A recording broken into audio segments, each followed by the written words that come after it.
खूबसूरती का रंगारंग आगाज अब होने वाला है। हे प्रभु, हे प्रभु, हे हरिनाम कृष्ण जगन्नाथ प्रेमानंद, ये क्या हुआ? तालाब में पानी आ गया। वाह क्या सीन है। तो भैया देखा, आजकल कांवड़ ढोने वाले भोले के भक्त पुण्य के साथ साथ जगह जगह नाच गाने का मजा भी लूट रहे हैं। लल्लन भैया यही सब देखकर तो कल से मुझे नॉन स्टॉप हंसी आ रही है, क्योंकि कांवड़ यात्रा के नाम पर चल रहा है देश में ऐसा पैतरा कि अब सीधे रोड पर ही हो रही है रंगारंग ऑर्केस्ट्रा। यही नहीं, अभी और सुनिए।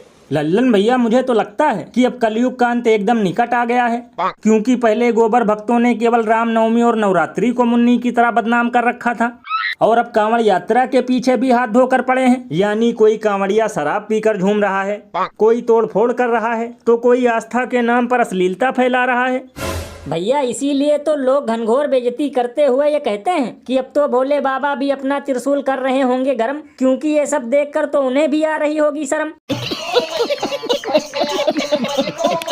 और भैया सबसे कमाल की बात तो ये है कि कांवड़ यात्रा का ये शानदार नजारा देखकर उन गोदी मीडिया के दलाल पत्रकारों और धर्म के ठेकेदारों के मुंह में गोबर जम गया है, जो एक्टरों के कपड़े का रंग देखकर मेढक की तरह उछलते थे और कहते थे सनातन का अपमान नहीं सहेगा हिंदुस्तान।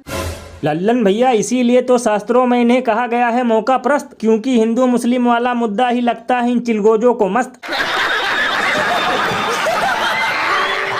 और अभी तो रुको, क्लाइमैक्स अभी बाकी है। कोई ये कहेगा यार मोदी जी बहुत हो गया, इतिहास में नाम हो गया, अब तो आराम करो। मेरा उनको जवाब है, मोदी मौज करने के लिए नहीं पैदा हुआ, मोदी मेहनत करने के लिए ही जन्मा है। तो भैया देखा, इधर देश के संसद में मानसून सत्र स्टार्ट हुआ, उधर मोदी जी सूट बूट पहनकर विदेश चले गए। तो लल्लन भैया इसमें हैरानी की क्या बात है, यही तो इनका मास्टर स्ट्रोक है। अगर निकल नहीं जाते विदेश तो हर दिन मचा रहता यहाँ कलेश।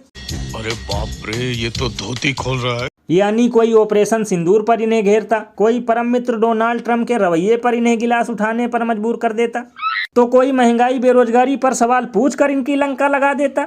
और लल्लन भैया तुम्हें तो पता ही है कि इन सब चीजों पर सिर्फ ये 2014 से पहले ही चर्चा करते थे। भैया इसीलिए तो इस पर महान कवि बाबा लपेटू दास ने कहा है कि ना करते हैं प्रेस कॉन्फ्रेंस, ना करते हैं सदन में चर्चा, और उठाकर कैमरा बस विदेश में करते हैं खर्चा। और भैया एक अंदर की बात बताऊं, कभी कभी तो मुझे लगता है कि मोदी जी को देशवासियों से ज्यादा विदेशवासियों से प्रेम है। मतलब इनके गुजरात मॉडल में लोग बारिश में डूब रहे थे, ये वहाँ नहीं गए। दिल्ली चुनाव के बाद लाडली बहनों को 2500 रुपए देने नहीं गए, लेकिन विदेश हर महीने जा रहे हैं। भैया इसीलिए तो लोग घनघोर मजाक करते हुए ये कहते हैं कि विश्व गुरु तुम वहीं रहो, अगली फ्लाइट से झोला भी भेज दिया जाएगा।